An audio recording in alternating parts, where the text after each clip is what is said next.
anticlimactic like every other intro that I'm going to be making every single time I'm on this channel. I'm gonna act like I just was not over there at the corner of my actual bedroom right now. Because, you know, famous cool YouTuber edition, I think. Because I think that's what they do to make it seem, juicily dramatic. I got my prune juice this time, man. And it's kind of busting. What's up, everybody? Welcome back to, I would say, a brand new video. And yes, same area, different camera angle. Same good looking face. You can't complain. Okay, so last week, and I would say about a couple weeks ago, I actually did talk about community college and basically sort of my rundown on... My laptop was about to fall. Spidey senses. But basically last week, and I would say another video prior, and I'm actually going to put the thumbnail up right here. But basically what I did, I basically described how I basically transferred from community college all the way up until the traditional 4-year school that I'm currently at right now. And in that video, I basically talked about the positives, the negatives, as well as the difficulties that were underlying both why I went to community college, as well as any of the things that I learned during those 2 actual years when I actually attended community college. If you guys don't know, there's going to be a tag or a card either right here or right here. I'm not sure which part of the video is going to be right here, but I'm going to leave that tag up right now, and that's going to link you towards the video that I was talking about earlier. Within the last year and a half, whether it be through the illness, I was actually able to smoothly, I would say in my eyes, transfer to a 4-year traditional institution. And in this video, I'm basically going to describe basically the similarities and differences between the 2 different types of actual schools that I attended within the last, I would say, 2-3 years. But before I actually get into that, I want to make sure that you drop a like, subscribe, so that I can actually go to Subway this time and I can actually get a juicy, thick, voluptuous Italian BMT from the man, the myth, the sandwich god himself of YouTube, Malad.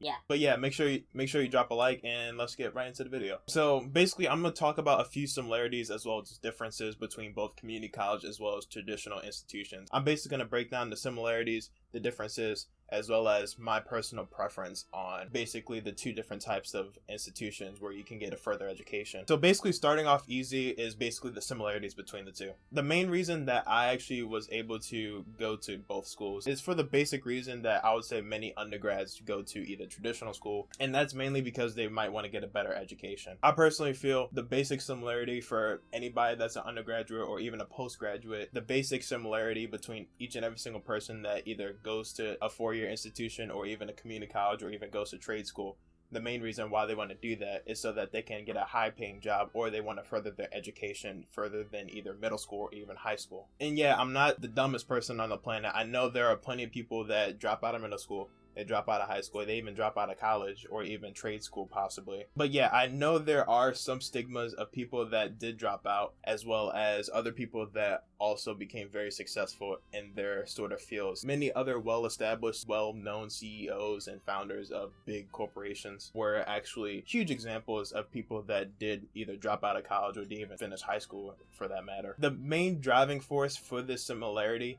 is probably a vast majority of why people actually go to become undergrads at a 4-year traditional school or even a community college, because of the stigma of people around their area or people that they surround themselves with on a daily or even weekly basis, whether that be family, whether that be friends. It's sort of a niche that were actually fed this information, grooming them basically when they were younger, and as they get older and older, that's sort of the smart way to go in some cases that people try to explain to people that are between the ages of 16 and 18 when they're either trying to make a life-changing decision or if they want to go straight into the workforce. And I'm being extremely broad with that example. This has been brought up with many of the people that I personally know. An example, I remember one of my friends, he actually went to a school that was in the same county as me. He went to a 4-year traditional HBCU. He ended up hating it. His very first semester, I think he failed.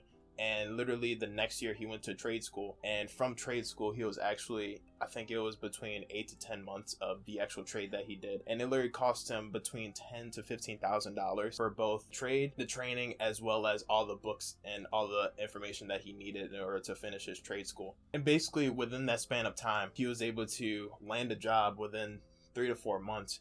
he was able to finish his trade, and he was able to go straight into the job force and make, I would say, between $30,000 to $40,000 a year just as an entry level job. Another similarity would have to be flexibility and freedom. This is going to be a little different towards the differences or as well as the cons versus the pros of a community college as well as a university. For the similarities, or basically the pros for both community college and university, is that you can find at both institutions. You get to be able to, I would say, live on your own, sort of an environment where you have to work for yourself, and also find people that you either have similar interests with or people that can help you in the future, whether that be personal goals, whether that be financial goals, or even educational goals. I would say the best example would be cliques. As an example, in high school, you have certain cliques. Either you're in a math club, if you're in another type of club, I really can't think of any other clubs besides math. Anime club. You're in a sports club, whether that be for a club or whether you're playing for your actual school, whether that be for literally any type of clique or any type of sort of niche or bubble that you put yourself in when you're actually in high school. With college, I would say for both, you can actually find plenty of people that are interested in a lot of different things, and it's sort of like a melting pot. Like when people talk about New York, it's literally a melting pot of cultures, which is literally the same thing as a university and the same thing as a community college, especially the community college that I went to. I remember I ran into people that were from Russia, Croatia, Nigeria. I remember there were a lot of people from the East Coast as well as the West Coast. I remember there were a lot of people from Australia, a lot of people from the Middle East. I remember there was a lot of people from the Emirates, or the United Arabs, or UAE, basically. You can find different types of backgrounds when you're actually at an institution or even a community college. This is just talking about people I met from community college. There's probably a ton of other people that you can meet locally as well as globally at a four-year school that I've also personally met as well. Got the good part out. Now it's time for the... I need to get some more water while I'm at it. Now basically comes... The differences. I'm hoping I don't die. Okay, so the main difference, the main two differences, and I'm actually going to talk about it in three different sort of scenarios and sections. The first two differences would have to be size comparison as well as the cost when it comes to either tuition, whether it comes to financial aid, whether it comes to room and board, and basically all of those certain necessities that traditional schools have. Even though I have a sort of culinary arts type of job, since I do work in an actual restaurant, I was able to actually get rid of that board expense really easily because I was able to eat there 4 times a week as well as stay healthy. Even if I didn't have that expense, or I was able to take care of that expense. Room and board for universities tend to be between $8,000 to $12,000 last time I actually checked. Even the schools that are in-state and out of state, it's sort of mandatory to have room and board if you're actually living on campus. It's just a scenario that I'm sort of picturing as well. Some of the expenses are sort of fixed as well. I remember when I was actually looking at my bill for the actual school that I'm going to right now, literally the room and board was a fixed cost for literally every single student. Even if you didn't live on campus, it was still a fixed cost. As an example, I didn't live on campus. The tuition at my school right now is currently at between $3,000 to $5,000 per semester. The fixed cost for the room and board was between, I would say, $11,000 and $12,000, even though I wasn't personally living on campus at the time. But literally, that's the main difference, as well as the size comparison. I remember going to the school that I go to now, and it's huge versus the actual community college that I go to. The campus is a lot bigger. The room sizes and school sizes are a lot bigger compared to what I'm used to. Even the studies that I looked up for this video versus a traditional school versus a community college.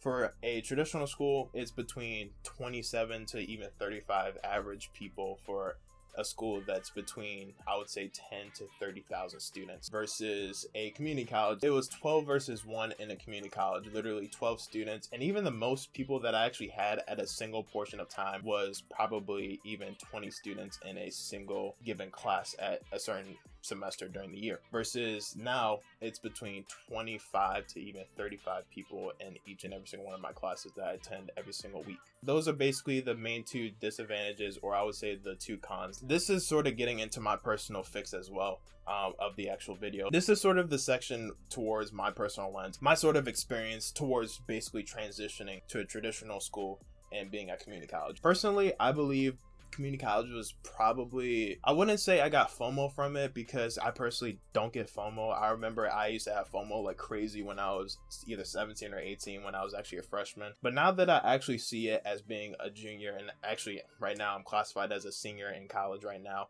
I really don't see that I missed out on anything that my friends missed out on.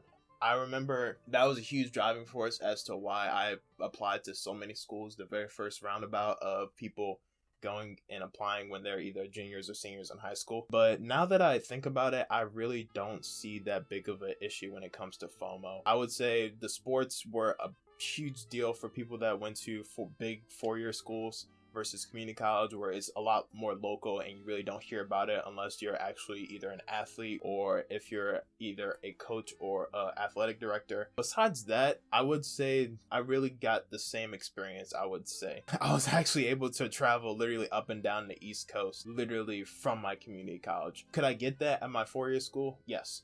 Do you hear that from a lot of community colleges? No, not really. You don't hear that about people studying abroad at community college, basically. I really do feel like I got every single dollar that I spent on my experience from my first 2 years of school. I don't feel like I have any type of FOMO, and that's just me both growing up as well as not caring about what other people experience in their life. And personally, I feel that literally everybody has a different lens in their life. That's personally my lens. Like I asked myself in the last video, will I ever regret what decisions I made or what experiences I had? I don't think even if I had a time machine that I would take any of those experiences back. Personally, I think you just live every single day like it's your last, and I'm just taking it one step at a time. And yeah, that's basically it for the video, guys. I hope you all enjoyed. Don't forget to leave a like. Make sure you subscribe so I can I just want an Italian BMT. Please like the video so I can get some Subway this week. I'm genuinely honest about this. I just want a Subway sandwich this week, and just like the video. I love each and every single one of you guys. Stay safe. Don't cough on people. Drink water. God bless. Oh my god, I am Exhausted. That I actually personally went to. Come on, put the GTR back on here. There you go.